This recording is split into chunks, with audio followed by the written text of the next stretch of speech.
Lusifer Star. Prospect, near Halifax, Nova Scotia. All these things are my things. It's a small things. island with no year-round residents. Only a few small rental cottages dot one side I don't know if the this island. was Mars Island. In I the don't think I had anything to do 1870s, with that one. It was the home of the Clancy family.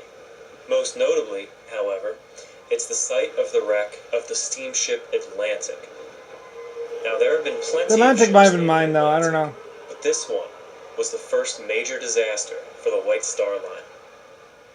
Yeah, White Star Line, I've Lucifer been Star. wanting to find a way to get out to the actual site of the wreck since I first heard the story about a year ago. It's not easy to get to.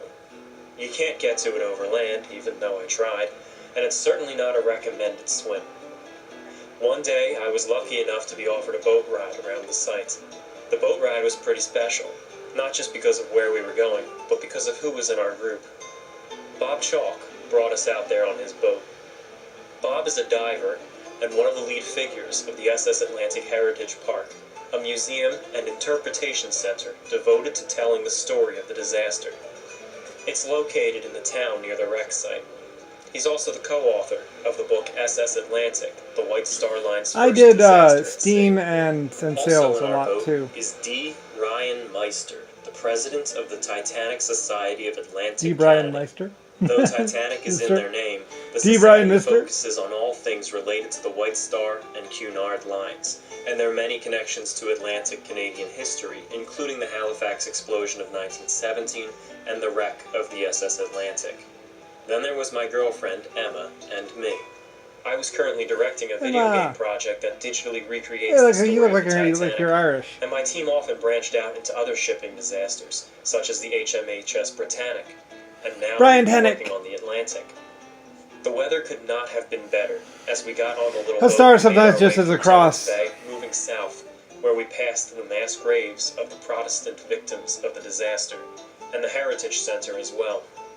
The Heritage Center truly is a neglected gem of Nova Scotia, and I don't mean that with any exaggeration. I must have gone there a dozen times so far. There are so many artifacts to look at and learn about, and these artifacts truly capture the feeling better than any book or documentary can, and bring visitors back to this truly revolutionary ocean liner and the early days of the newly resurrected White Star Line. Lucifer Star Atlantic. In the mid-1800s, SS. immigration from Europe to the New World There's was also booming. LS. Up until this point, as the designs of steamships were still being perfected, they were designed like sailing ships. The shape of ships really hadn't been reconsidered. The paddle wheels were for maneuvering down rivers. Hulls of iron. We would A sail in, redesign and then you'd was use the long paddle overdue. wheels to steer like thrusters. Thomas Instead of Ismay using and his newly little purchased thrusters, White Star they had Line paddle under the wheels to parent thrust company, from side to the side Oceanic Steam and stuff like that and Navigation maneuver. Company, picked up on this. The paddle wheels were mostly for maneuvering. Shipbuilders Harlan and Wolff of Belfast, Ireland, with whom the White Star Line had an exclusive contract, designed for Ismay a new class of ships that was to revolutionize the shipbuilding industry. But later on we were doing The thrusters. Oceanic class, named for the Oceanic Steam Navigation Company, was originally only one ship. The steamship Oceanic launched in 1870. This ship Yep, and was I so did cutting-edge sails and and steam. profitable Steam power that was 3 more for ships when there was no quickly wind, and ordered, then the after that, sails another were. 2. She could go about These 8 miles an 6 hour ships or 16 formed miles an the hour under legendary steam power, and then Oceanic she also had the class, sails. the very first ships ordered by the new There were low White Star power Line. ships and high power ships, All depending. 6 ships were built between 1870 and 1872. Germans, And the class Irishmen, consisted of the Oceanic, or the Ireland men, first Oceanic, if you know more of White Star Line history, Scottish, I guess you as could other call them. ships with the same name would come up later. Ship number 2 would be the Atlantic, the ship we'll be focusing on in this video. Ship AL. 3 would be the Baltic, which was sold to the Holland America Line around 1890 About and Lucifer. lost in a collision in 1898. I don't know. The 4th ship, the steamship Republic, launched on July 4th and named after the American Republic. I think that was in honor RMS of Republic, Independence Day Royal of the Men's United Ship, States. or Real Men's Ship, I don't She know. would be the only ship to survive into the 20th century, being scrapped in 1910. Ship number 5 is the Adriatic, noted for being involved in many collisions, but none of which It was never electric end. power ship, I think. Ship number Adriatic. 6 would be the Celtic. It's acid. She was originally to be called the Arctic, That acid but she batteries or was something like that, I renamed think. after Maybe. consideration was given to the We used to do a lot of paddle things wheel with steamer of the same descriptive name, names, actually, lost on the in old days. 1854. It was on the Celtic that Edward John Smith, the future captain of the Titanic, would begin his career with the White Star Line as her fourth officer.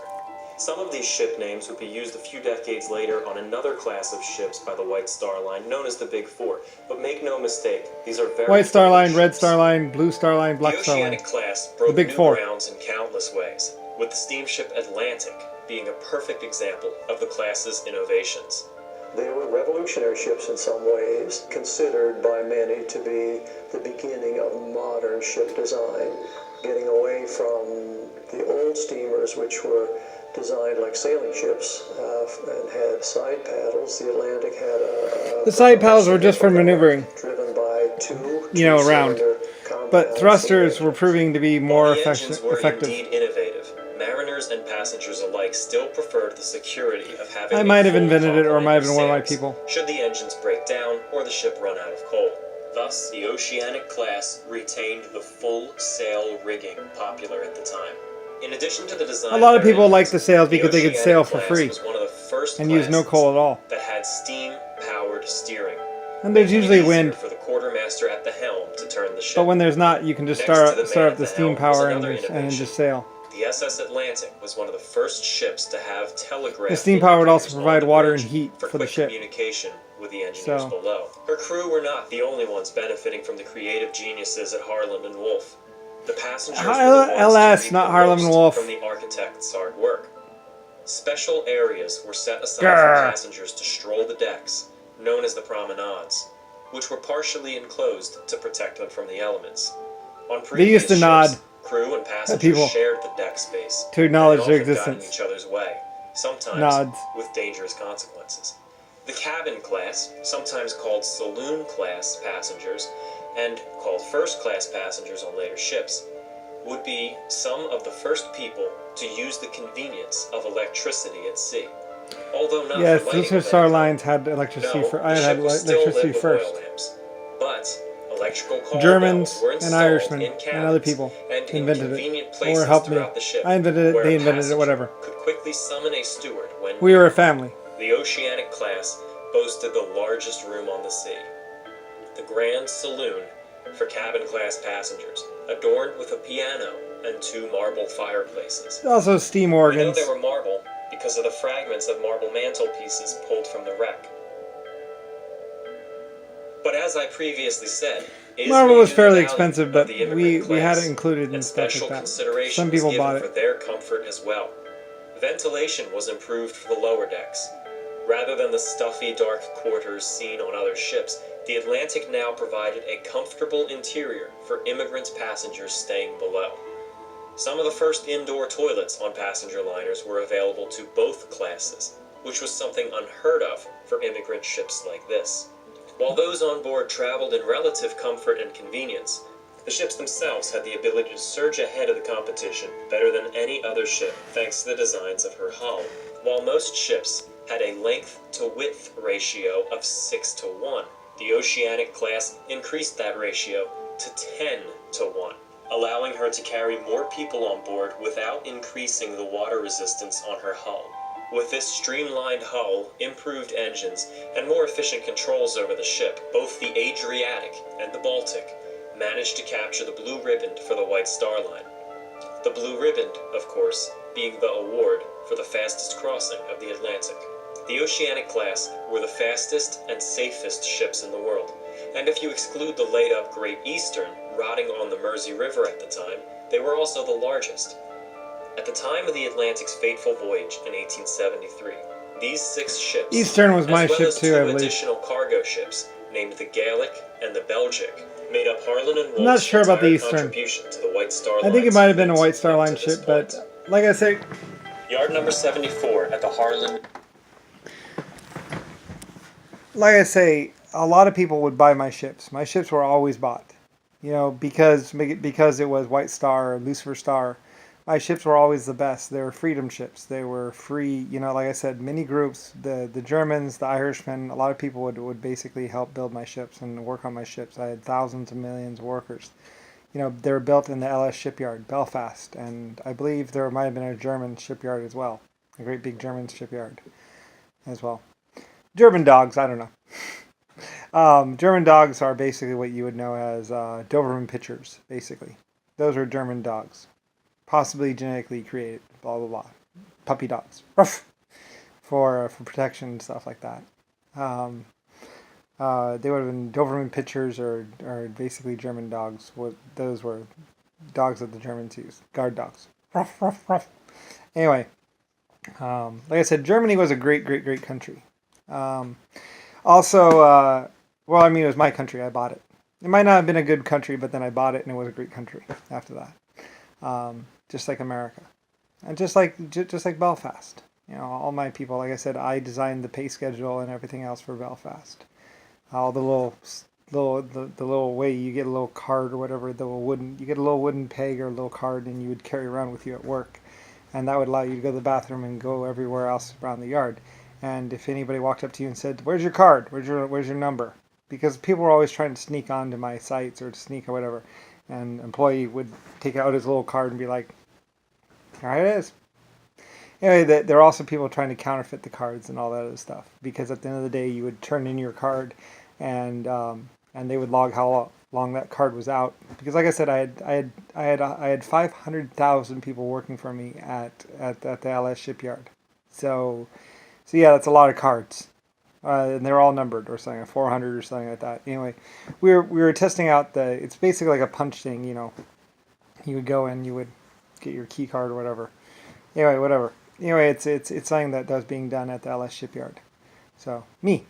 Eventually, the black people were trying to get themselves paid more, even though they didn't do more work. They just had guns, which the Irish people had a problem with, and I had a problem with too. Of course, they didn't deserve to be paid more. They weren't doing anything other than running around with guns, and they were trying to rape women and stuff like that. Anyway, I believe the Irish people put a stop to it. So anyway. Like I said, all my ships were always bought because my ships were the best. They had radio, they had radio aerials. They had aerials. They called them aerials. Ariel, you know, Ariel girl is the name or whatever. They had what they called aerials, which is basically those big things. You know, so basically a signaling. You know, that's what they call them, aerials. And because I was doing the air thing, you know, flight and stuff like that. And also broadcast transmission through air and stuff like that. So that's why they called them aerials or whatever. Anyway, I don't really know exactly. Like I said, I'm just LS, Lusifer Star. LS, like Ellis Island and stuff like that. I had my own island, have my own island. Ellis Island, Lusifer Star. Anyway, like I said, Rodney was trying to get me put up on war crime charges and have me sentenced to death and all that other stuff. And also trying to take everything from me. Lots of other people were trying to take everything from me. I said, but I'm the creator of humanity, you see. Inside out exoskeletons. So, anyway, yeah. So, children, you can go into the, like I said, nothing is really considered national security. Nothing is considered top secret. Drugs are not really illegal. I don't really care if you go and use drugs. You can if you want. It's fine. I did not do the anti-drug laws. That would be Rodney or some sort of Congress piece of shit. I don't mind you using drugs. That's fine. Just not at work. That was my only condition. Which my people were very happy with. Like I said, why would I really be against alcohol if there was an alcohol ration for all my people? Like I said, a pint on the weekends or 2 pints on the weekends or alcohol after work, basically. And even alcohol during the week to help you sleep. If you wanted to go to sleep. Like I said, there are other ways to go to sleep and stuff like that, though. Although most of my people worked really hard, so they just passed right out. Anyway, like I said, I had the best workers any lord or leader could ever have.